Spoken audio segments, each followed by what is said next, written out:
Narcissism is a personality disorder, and it's usually people who have like a low level of empathy. You know what narcissism is? It's when you think you're better than someone.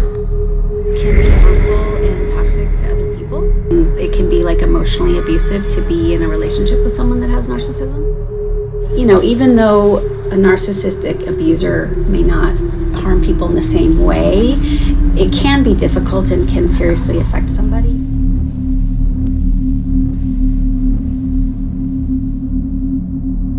What's your name? My name is Justice Lopez. What's your occupation? I am a licensed mental health therapist. Do you know what narcissism is? Yes, I do. So there's two types of narcissism.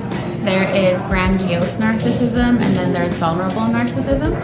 So grandiose narcissism is when you are really obsessed with your self-image to the point that you try to manipulate the way that you look or the way that you come across to other people. And vulnerable narcissism is when you are very highly critical or highly sensitive to criticism or feedback from other people.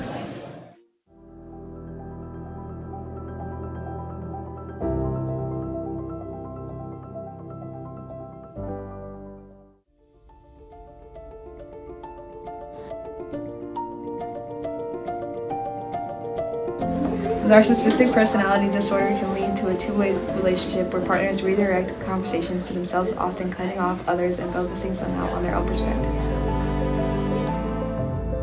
Identifying narcissistic personality disorder involves observing the 3 E's: exploitation, entitlement, and empathy impairment.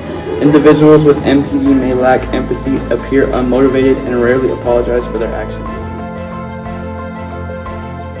Narcissism leads to desire for control, often resulting in aggression towards those who attempted to set boundaries or resistance through demands. Narcissistic personality disorder leads to self-centered behavior, demanding attention from partners and jealousy of other relationships, causing them to seek praise and neglect their own well-being. Narcissists obsess over appearances, seeking admiration and criticism for their partner's appearance, often focusing on flashy work titles and expensive possessions. What are the symptoms of narcissism? So there's those two symptoms. So if you have grandiose narcissism, you're more likely to put on a facade of what you want people to think versus who you actually are.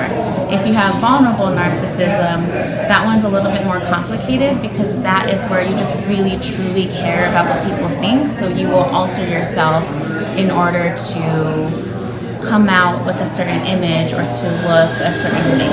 My name is Cynthia Meyer Graves. What's your occupation? I am a school social worker. How can you tell when someone has narcissism? When that person is totally self-centered.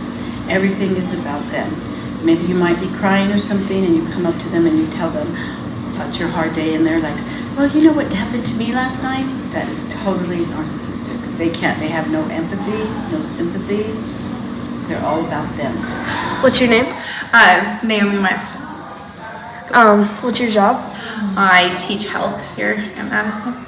Do you know what narcissistic abuse is? It is their disorder getting in the way of them being able to communicate because they're expecting way too much out of a situation. Do you know the symptoms of narcissism? They are blowing up situations that happen positive and making it bigger than it needs to. They could be expecting more out of the relationship and being praised and constantly having to have that happening within their relationship. It's normally a person that is totally self-centered, arrogant. They have lack of understanding for anybody else. They say things like, doesn't my hair look pretty? Look at my nails. And you say, the other girl says, well, look at mine, but mine are prettier. So they're very self-centered. They need to be admired. They have a sense of entitlement. Would make the other person feel their self-esteem would be lowered. Now let's do make a difference between being narcissistic and having a positive self-esteem. That means you like yourself, you want to do good, but you think of other people, you understand other people, you give empathy to other people. A narcissist person does not do that. How does dating a narcissist affect self-esteem? It can affect them in a lot of ways, mainly their mental health, because you can fall into a lot of categories. So sometimes when you are dating a narcissism, when you first start talking to them, you only see what they allow you to see. And when you actually get to know who they are and you see parts of their true personality coming out, it can be really hard because you want them to be the person that you perceive in your head. So mainly it affects your mental health. You can either kind of follow into their behaviors and follow their patterns so that way you become obsessed with your own image, or you just truly feel alone in the relationship because you never get to truly know who that person is. So the narcissistic person, if you're in a relationship with someone, the relationship is all about them, getting their needs met. They don't have any understanding for the other person. They don't know how to support the other person because they want to be the center of attention in a relationship. Does that make sense? If you're a narcissist, how can it affect your relationship? Narcissism can affect a lot of relationships in a lot of different ways. The biggest way is not showing up authentically. When you are, whether it's a friendship or whether it's a relationship, you have to be able to show up as yourself. And sometimes when you have narcissism, you don't have the ability to show up as your authentic self. So the person that you are friends with or that you're in a relationship with, they never get to know the true you, and they're constantly just seeing this image that you're creating and you're manipulating for them to see. The relationship is all about them.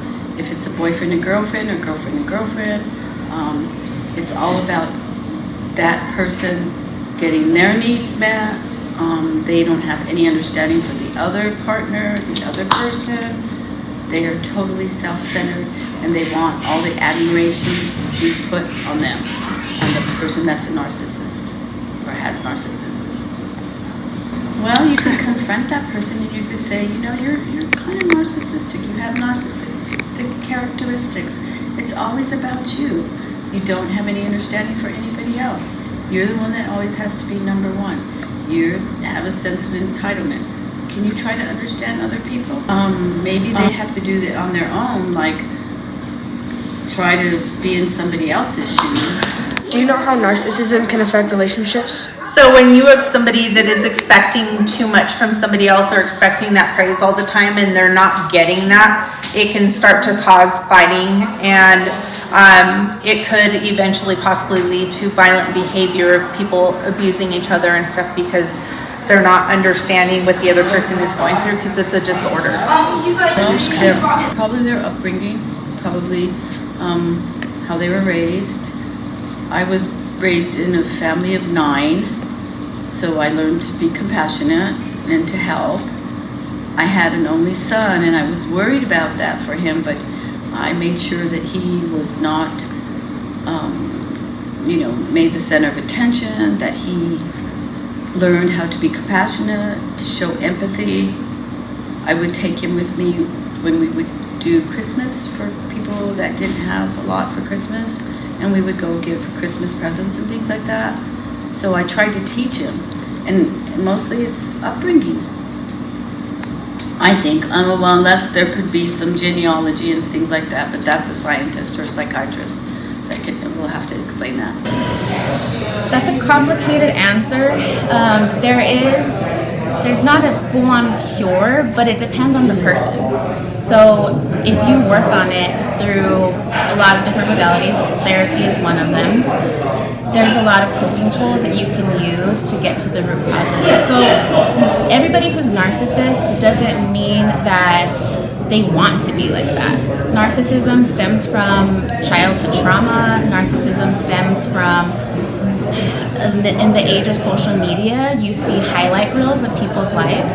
So you want the life that you see on screen, so you try to manipulate your life so that way it looks like that.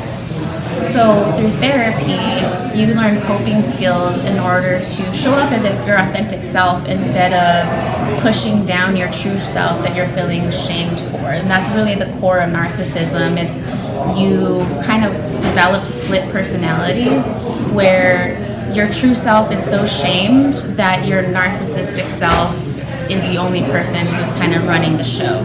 So with therapy, with kind of practicing mindfulness, that's a big one. You learn how to befriend your true self and feel confident in who you are and show up authentically in those places.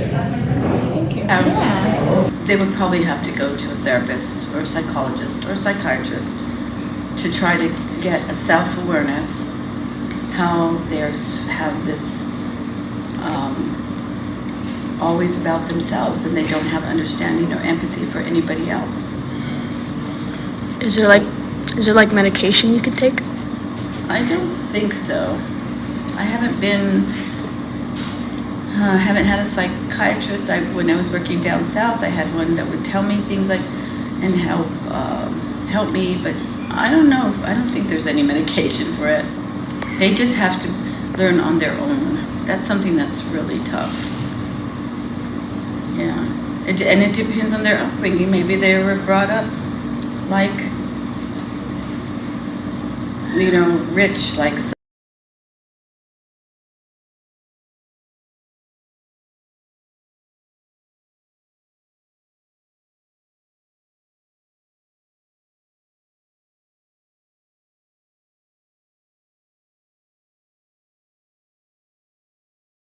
person does not do that because it's all